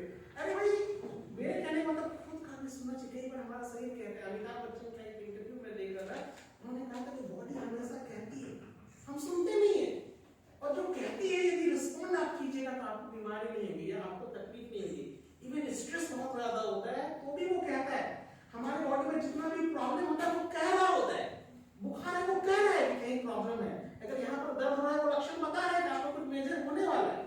जैसे गाड़ी भी कई बार होती है ना कि पहले एक बार बंद होगा, इग्नोर कर दिया, ऐसे ही हुआ, अब पता चला किसी रास्ते में जो है वो धोखा दे दी, हम ढूंढ रहे हैं, कोई उपाय नहीं है। तो कई बार हमको खुद के बारे में सुनना चाहिए, इसलिए लोग बोलते हैं मेडिटेशन करने के लिए, तो मेडिटेट कीजिए, खुद के बारे में सुनिए। जब आप 2 मिनट आपको जब मतलब मैं इधर फील करता हूँ कभी कभी, जब मैं 3 बजे 3:30 बजे जगता हूँ, कई बार मेडिटेट करने की कोशिश करता हूँ, कर नहीं पाता बट कोशिश करता हूँ, तो मुझे ना सुनाई, आपने सुना होगा, आपको सब हो सकते हैं मतलब विश्वास हो या नहीं, एक अनहद नाद सुना होगा, है ना, अनहद नाद, खास लैंग्वेज वाले तो जानते ही म्यूजिक में, अनहद नाद हमारे अंदर बजता है, हमारे शरीर के अंदर में बजता है, और वो ध्वनि जो है वो गाड़ी के अनुसार होती है, कभी लेफ्ट में बजेगा, कभी राइट में बजेगा, कभी आपको बीच से लगेगा। तो जब मैं सुबह 3-3:30 बजे कभी मेडिटेट करने की कोशिश करता हूँ तो आनंद नाद सुनाई पड़ता है। मैं जहाँ से स्पिरिचुअली जुड़ा हूँ या टीचर से मैंने कई बार बात की तो बोले कि ये तुम्हारे जो सुनाई पड़ा है वो सही है, उसको सुनने का भी हमारे पास वक्त नहीं। मैं कहता हूँ वो बहुत इंपॉर्टेंट है, इसलिए मैं इसकी चर्चा की, छोड़िए आनंद नाद को, मैं तो कहता हूँ आप अपने शरीर को समझ लीजिए। कई बार हम बहुत सालों लग जाते हैं, हम जब किसी भैया का मतलब या चचेरा भाई का फुफेरा भाई को तब जाकर हम बढ़िया मेकअप करते हैं, नया वाला ड्रेस, नया सूट, अरे वो सड़ रहा है हमारे लिए, तो पहन के निकल जाओ, स्मार्ट क्या दिक्कत है? जब हमने खरीदा है तो भाई खुद को समझ दो। और हमारा बॉडी कई बार कह रहा होता है कि आराम करना है, कई बार आप देखिएगा स्कूल से लेकर आपका बॉडी कह रहा होता है थोड़ा आराम कर लो, पर हम सुनते नहीं। इसीलिए ये फिर क्या होता है कि ये हमारा चीज खराब होने लगता है, जो हमको खुद से कहना चाहिए, खुद से करना चाहिए, वो हमारे गड़बड़ होता है। इसमें यहाँ पर ये बात दूसरा है कि this intelligence improves accurate picture of concept one strength and weakness. हां, दूसरा क्या है, यदि आप अपने बारे में जानते हैं, अपने बारे में आप अपने आप को देखेंगे, एनालाइज करेंगे, तो आपको अपनी कमी के बारे में भी पता चलेगा। मान लीजिए कि आपकी पत्नी ने कई दिनों से आपको किसी एक पॉइंट पे मतलब बुरा कह रही है ना, कुछ कठोर शब्दों का प्रयोग कर रही है मान लीजिए, और हम ये सोच रहे हैं नहीं बेटा तुम जो कह रहे हो गलत ही कह रहे हो, ऐसा हो ही नहीं सकता, हम तो ऐसे ही है। नहीं, थोड़ा रुको, सोचो क्या क्या सच में ये कमी है, या कोई भी आपको अगली दिखा है, कोई पत्नी कहीं में बदनाम हो जाती है, तो कोई भी अगर आपको कह रहा है कि आप ऐसे हैं या ऐसा, आप सोच लीजिए, 2 मिनट अपने आप को समझ लीजिए, एनालाइज कीजिए कि आपके अंदर वो वीकनेस है तो एक्सेप्ट कीजिए, उसको थोड़ा दूर करने की कोशिश कीजिए, तो आप पता चलेगा एक अच्छी पर्सनालिटी के रूप में आप उठेंगे, आपकी चमक बढ़ जाएगी। चमक से याद आया कि आप मेडिटेशन कीजिए, वैसे चेहरे की चमक बढ़ जाती है। यही एक दवा है जिससे कि ग्लो बढ़ता है ना, क्रीम सब क्लियर है। इसलिए आप मेरे कहने का मतलब मेडिटेशन कीजिए, कहने का मतलब ये नहीं कि बाबा बनिए, मेरे कहने का मतलब खुद को समझ लीजिए। मेडिटेशन का मतलब ये नहीं है कि आप बैठकर आप एकदम आधा घंटा बैडमिंटन भी खेल रहे हैं, सर बोले थे सर इस मामले में बहुत अच्छे हैं कि टाइम अपने आप को देते हैं, अगर आप आधा घंटा आप देखिए बैडमिंटन खेल रहे हैं तो आपका ध्यान सिर्फ वहीं पर है, कहीं भी नहीं है, यही तो मेडिटेशन है। आपका जो हॉबी है ना आप उसमें डूब जाइए, 10 मिनट के लिए 15 मिनट के लिए डूब जाइए। आपको बच्चों के साथ बातचीत करना है, बच्चों के साथ ही खेलना है तो खेल लीजिए, ये भी एक प्रकार का मेडिटेशन है, इससे भी आप देखिएगा आपको अच्छा होगा। इसलिए ये बात कीजिए। अब इससे होगा क्या भाई, या ये कहां से डेवलपमेंट बेस्ट है, कैसे आप अपना इंटरपर्सनल जो है वो आप अपना जो अंतर वैयक्तिक है वो कैसे अच्छा कर सकते हैं, तो आप किसी ऑटोबायोग्राफी पढ़िए, कंसंट्रेशन कीजिए, किसी चीज पर फोकस कीजिए। फोकस करने के बहुत सारे टूल्स हैं, है ना, बहुत सारा हमारा वैदिक टूल्स भी है और मॉडर्न टूल्स भी है, तो आप देख सकते हैं उसको, independent study for you, personal, ये सारी चीजें हैं आप देख रहे हैं। देखिए फ्री चॉइस टाइम है, देखिए आजकल एक बड़ा कॉन्सेप्ट चल पड़ा है, मुझे लगता है कि ये कॉन्सेप्ट आपको भी पता होना चाहिए कि पूरी दिन भर के टाइम टेबल में एक ऐसा टाइम होना चाहिए जिसमें आप अपना टाइम कह सकते। अपना टाइम का मतलब सिर्फ अपना, कोई भी नहीं होगा, बच्चा नहीं होगा, पत्नी नहीं होगी, कोई स्कूल नहीं होगा, कुछ नहीं, अपने लिए आपका टाइम होना चाहिए, भले वो 10 मिनट ही हो लेकिन वो प्योर अपने लिए हो। आईना ही देख लीजिए जाकर, नई बात है हाथ करने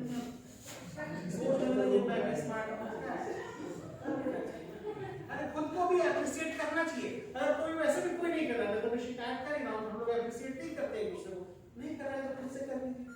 एक साइकोलॉजी में ये डिसऑर्डर का पता नहीं है मुझे, खुद से जो बहुत ज्यादा प्यार, खुद के प्रति जो ऑब्सेस्ड होता है इसको कई बार डिसऑर्डर कहते हैं, लेकिन मुझे लगता है कई बार ये अच्छा भी है। अरे कोई प्यार नहीं कर रहा तो मुझे अपने से मोहब्बत है तो क्या हो रहा है ना, ये होना चाहिए। कई लोग लेकिन ऐसे होते हैं जिनको कि खास करके मैंने देखा महिलाओं में भी कई बार ऐसा होता है कि उनको लगता है कि मैं सुंदर हूं, अच्छी बात है, ठीक है, लेकिन कई बार अगर उनको लगता है कि दूसरे को बहुत ज्यादा अप्रिशिएट किया जा रहा है तो क्योंकि उनका ऑब्सेस्ड है वो अपने प्रति, तो कई बार उनको दिक्कत भी होती है। लेकिन मुझे लगता है कि ये ठीक है, मैं सुंदर हूँ यहाँ तक तो ठीक है, दूसरा लेकिन केवल मैं ही सुंदर हूँ, वही मैं क्या गलत? देखिए गर्व और घमंड में यही तो अंतर है। मैं अच्छा हूँ ये गर्व है, और दूसरा खराब है ये घमंड है ना। तो घमंड नहीं होना चाहिए, गर्व तो होना ही चाहिए कि मैं सुंदर हूँ, मैं अच्छी हूँ, मैं अच्छा हूँ। ठीक है सर, आगे बढ़ाते हैं।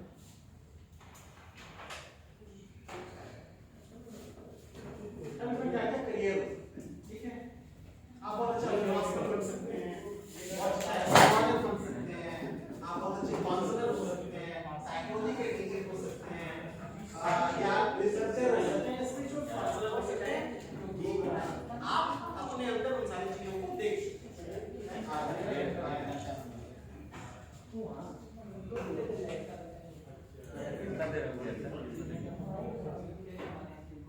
आप जो है आगे बॉडीली एनालिटिक इंटेलिजेंस, और इस इंटेलिजेंस के लिए हमारे एक्सपर्ट जो है वो हैं विजय भारती सर।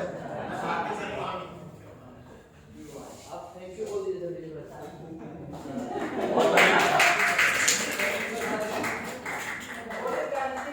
इंटेलिजेंस का मतलब है ना अपने बॉडी या फिजिकल एक्टिविटी के माध्यम से हम लोग कैसे किसी चीज को एक्सप्रेस करते हैं। जैसे इसके आगे में बहुत सारी जो कैरियर्स ऑप्शन है या एक्टिविटीज है, जैसे डांसिंग के माध्यम से बहुत सारे हम लोग अभिनय को व्यक्त करते हैं, खेल के माध्यम से स्किल को भी हम लोग एक्सप्रेस करते हैं कि ये हमारा टेक्निक्स है।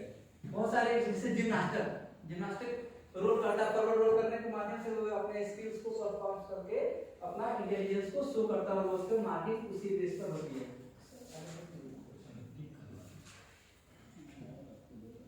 जैसे इस एक्टिविटीज को कैसे हम लोग सेंस को हम लोग डेवलप करते हैं। जैसे पहला जो एग्जांपल देगा डांसिंग, रनिंग, जंपिंग, बिल्डिंग और टचिंग। जैसे डांसिंग के जो बात जैसे थिएटर्स है, मूवीज है, डांसिंग के माध्यम से उस सिचुएशन के माध्यम से या एक्सप्रेस करते हैं उस माहौल को कि हम क्या कहना चाहते हैं। उसको बोलते नहीं है लेकिन डांस के माध्यम से एक्सप्रेस करते हैं अपने कर्तव्य को या क्या बोलते हैं अपने भावना को एक्सप्रेस करते हैं। जैसे रनिंग के माध्यम से कैसे अपना काइनेस्थेटिक सेंस, काइनेस्थेटिक एक साइंटिफिक या फिजिक्स से वर्ड है, ह्यूमन स्केलेटल सिस्टम का जो एक्सप्रेशन है या मतलब मूवमेंट है, बायोमैकेनिकल स्टडी जैसे मूवमेंट्स के ऊपर है। रनिंग के माध्यम से हम अपने बॉडी की एक्टिविटीज को एक्सप्रेस करते हैं कि हमारा रनिंग एंड वॉकिंग कैसे कैसे होना चाहिए। सबका इंडिविजुअल, प्रत्येक व्यक्ति का इंडिविजुअल डिफरेंस है कि रनिंग कैसा होता है, कोई एक जैसा नहीं कर सकता, इंडिविजुअल डिफरेंस है। वो बायोमैकेनिकल स्टडी में हम लोग देखते हैं कैसा इंडिविजुअल कैसा, रनिंग कैसा, वॉकिंग कैसा, जंपिंग कैसा। एक ही एक्टिविटीज को करने के लिए सबका अलग-अलग टेक्निक है। अगर सबको एक लाइन में खड़ा कर दे सर 10 कदम तक दौड़ना, तो सबका अपना हैंड मूवमेंट अलग है, पैर का मूवमेंट अलग है, भागने का स्टाइल अलग है, बॉडी का अलाइन पोजीशन अलग है, इंक्लाइन पोजीशन अलग है, क्या कहते हैं बॉडी का जो बैलेंस ग्रेविटी जो बोलते हैं वो अलग-अलग सिचुएशन। कोई आगे दौड़ता है, जैसे लाइन में कोई खड़ा कराता है तो कोई ऐसे करके दौड़ने के साथ बोलिएगा कब भागेंगे, कोई बैठ जाते हैं, कोई खड़ा नहीं भागता है। ये इंडिविजुअल डिफरेंस है। कर तो रहे सब रनिंग कंपटीशन है कि हमने रनिंग को परफॉर्म किया, लेकिन सबका इंडिविजुअल डिफरेंस अलग-अलग उसी पर मार्किंग होता है। जैसे जिम्नास्टिक में भी जो 4th पोजीशन ओलंपिक में आई थी लड़की को, सबका रोलिंग का ही था, लेकिन उसमें भी डिग्री ऑफ डिफिकल्टी पर मार्किंग होता है और स्कोरिंग होता है। और एक चीज है जैसे जंपिंग है, बहुत से लोगों को जंपिंग एक्टिविटीज कराते हैं। जैसे बच्चों को भी फिट इंडिया मूवमेंट में जो जंपिंग एक्टिविटीज कराते हैं, ब्रॉड जंप कराते हैं, लोग बोलते हैं कैसे करते हैं जंप करने के लिए, ठीक है। तो सबको अगर कराएंगे ना तो सबका अगर वीडियो बनाएंगे ना तो सबका इंडिविजुअल डिफरेंस है उसके मूवमेंट में। रनिंग है, जॉगिंग है, बिल्डिंग है, टचिंग है, गेम्स के माध्यम से, थिंकिंग, बिल्डिंग, मूवमेंट्स, ड्रामा के माध्यम से भी हम लोग इंटेलिजेंस को एक्सप्रेस करते हैं। कैसे सबका अलग-अलग रोल है।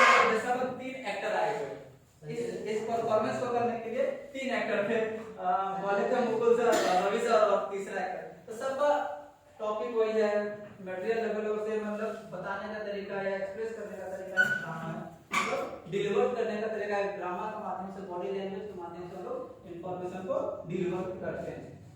और एक मार्शल आर्ट में बहुत सारे टेक्निक्स है, बहुत सारे टेक्निक्स है, एक्टिविटीज है, स्किल्स है।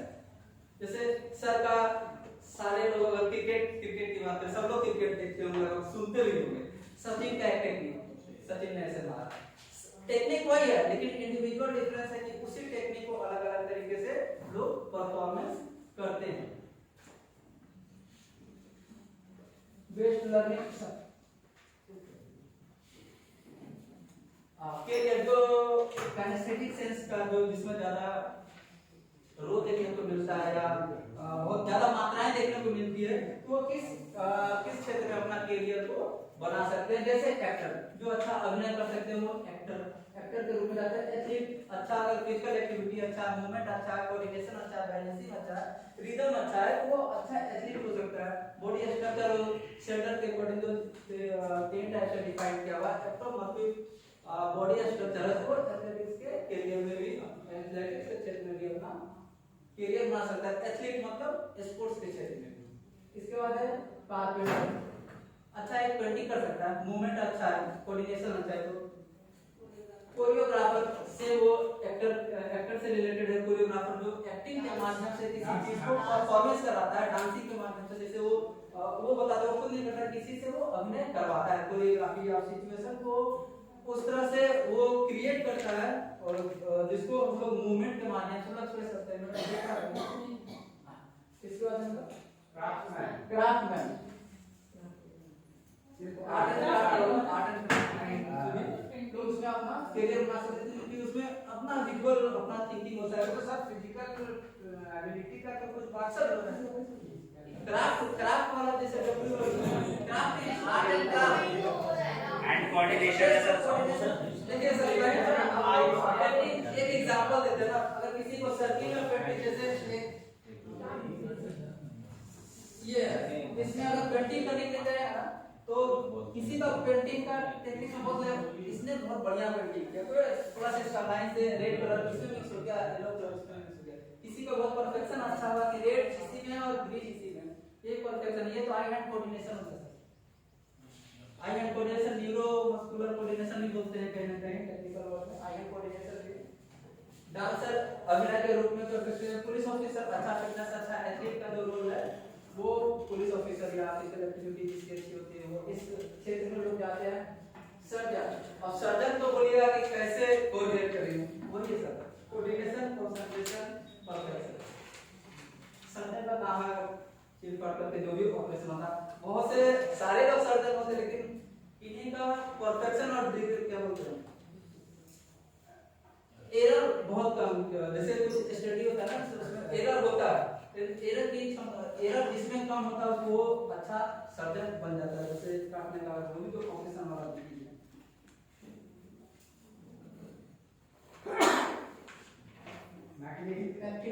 मैकेनिकल अच्छा परफेक्शन ही है एक्टिविटी मैकेनिकल इसको करने के लिए। तो फिजिकल एजुकेशन टीचर जैसे मैं जो फिजिकल एक्टिविटी के माध्यम से बहुत सारी चीजों को बताने की कोशिश करते हैं। Physical therapist, soldier, forest ranger, ये सारे फिजिकल एक्टिविटी और भागा दौड़ी का ही काम है। फॉरेस्ट रेंजर फिजिकल एक्टिविटी का ही रोल है सर, इसमें सब काम करता है। हाँ, ये तो सबको करना चाहिए। हाँ सर, लॉजिकल मैथमेटिक्स ये आ जाएगा तो भागना पड़ेगा, भागना पड़ेगा।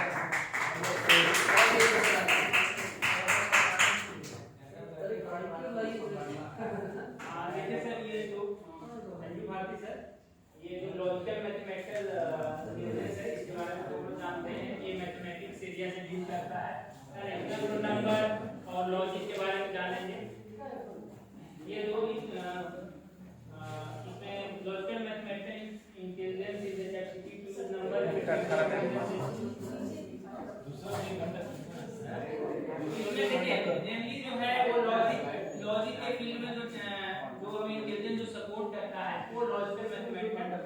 इंटेलिजेंस है। इसको हम लोग सीख सकते हैं कैसे इसको डेवलप खुद में कर सकते हैं। तो analysing, categorising, formula, logic, serial number, outlining, pattern, problem solving, reasoning, timeline, synthesis, sequencing, rational thinking, scientific thinking, train diagram, statistics के द्वारा हम लोग इसको जितने भी मैथमेटिक्स के पार्ट हैं उसके द्वारा इसको डेवलप कर सकते हैं। इसमें जो कैरियर है वो जिनमें ये जो इंटेलिजेंस है वो ज्यादा होगा उनका कैरियर अकाउंटेंट, इंजीनियर, डॉक्टर और इसी से रिलेटेड फील्ड में होगा, कंप्यूटर एनालिस्ट, जो भी कैलकुलेशन से रिलेटेड फील्ड हो जाना उसमें इनका कैरियर जो है वो अच्छा रहेगा।